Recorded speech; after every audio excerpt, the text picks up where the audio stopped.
श्रीवक्रतुण्ड महाकाय सूर्यकोटि समप्रभ निर्विघ्नं कुरु मे देव सर्वकार्येषु सर्वदा। बोलो गणेश महाराज की जय। नमस्कार दोस्तों, आज के इस वीडियो में हम सुनेंगे बुधवार को सुनी जाने वाली भगवान श्री गणेश की व्रत कथा। इस व्रत कथा के प्रभाव से जीवन के हर विघ्न और बाधाओं का नाश होता है, सुख और समृद्धि की प्राप्ति होती है। प्रत्येक बुधवार को भगवान श्री गणेश की इस व्रत के कथा के श्रवण मात्र से ही जीवन की समस्याओं का अंत हो जाता है। भगवान श्री गणेश की कृपा से विद्या, बुद्धि और वाणी प्रखर होती है। व्यापार में खूब तरक्की होती है, धन धान्य की प्राप्ति होती है। गणपति महाराज की कृपा से जीवन के हर बिगड़े कार्य बनते हैं। इसलिए इस व्रत की कथा को अवश्य ही श्रवण करना चाहिए। आइए भगवान श्री गणेश का जयकारा लगाते हुए हम कथा आरंभ करते हैं। बोलो गजानन महाराज की जय। एकदंत विघ्न विनाशक गजानन महाराज की जय। पौराणिक काल के बात है, एक छोटी सी नगरी में एक बुढ़िया माई रहा करती थी। प्रतिदिन वह भगवान गणेश की पूजा और आराधना करती थी। उस बुढ़िया माई के भगवान श्री गणेश पर गहरी आस्था थी। प्रतिदिन भगवान श्री गणेश का जब तक वह पूजन पाठ नहीं करती, तब तक अपने मुख में एक अन्न का दाना भी नहीं डालती थी। वह बुढ़िया माई प्रतिदिन मिट्टी से गणेश जी की प्रतिमा बनाती और उसी गणेश जी की पूजन करती। बस दुख एक ही बात का उस बुढ़िया माई को था। न जाने क्यों प्रतिदिन वह प्रतिमा बनाती और प्रतिदिन ही प्रतिमा पूजा के बाद गल जाती थी। यह देख करके बुढ़िया माई हमेशा सोचा करती थी कि ऐसा क्यों होता है, परंतु वह अपने कार्य में उसी प्रकार से रत होकर के भगवान श्री गणेश की भक्ति में लगी रही।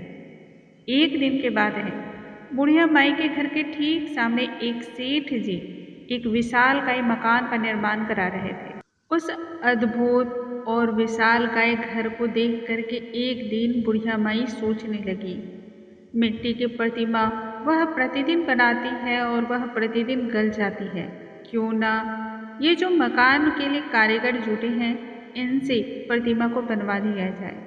यदि यह प्रतिमा पत्थर की बना देंगे, तब तो गणेश जी की प्रतिमा ना तो गलेगी और ना ही बिगड़ेगी।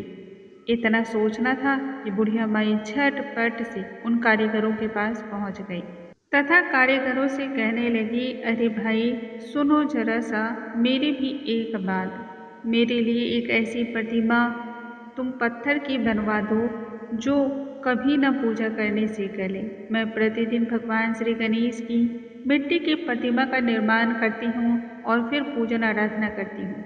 ऐसा करते करते बहुत समय बीत जाता है और फिर दूसरे दिन फिर से बनाना पड़ता है। यदि पत्थर की होगी तो वह प्रतिमा ना तो बिगड़ेगी और ना ही गलेगी।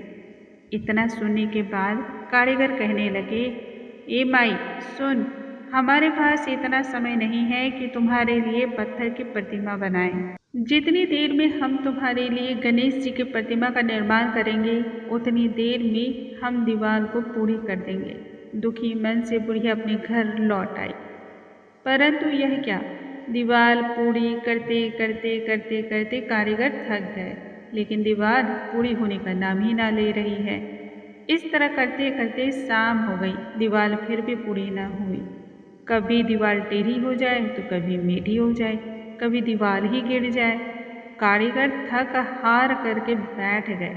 शाम को जब सेठ जी आए तो उन्होंने दीवार को देखते हुए कारीगरों से कहा, क्यों आज कुछ काम वाम नहीं किया क्या?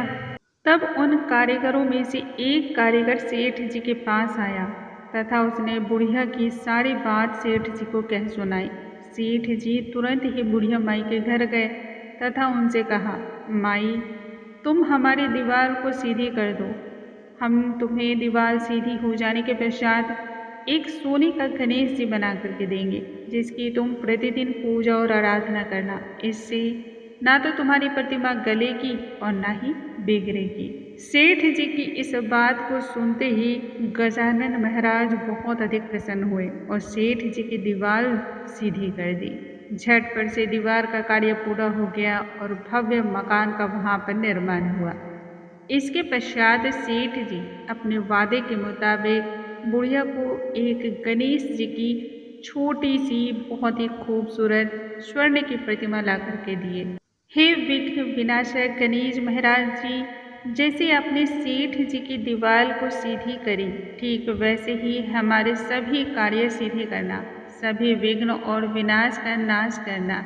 इस कहानी को सुनने वाले, कहने वाले और हुंकारा भरने वाले सभी लोगों के भविष्य को उज्जवल करना और उन सभी को हर प्रकार की सफलता देना, उनके हर कार्यों के विघ्न और विनाश को दूर करना। जय गणेश महाराज की जय, गजानन महाराज। दोस्तों, आज हमने गणेश जी की बहुत ही पवित्र कथा का श्रवण किया है। कल आगे की कथा और अद्भुत जानकारी के साथ हम फिर से मिलेंगे। तब तक के लिए नमस्कार दोस्तों।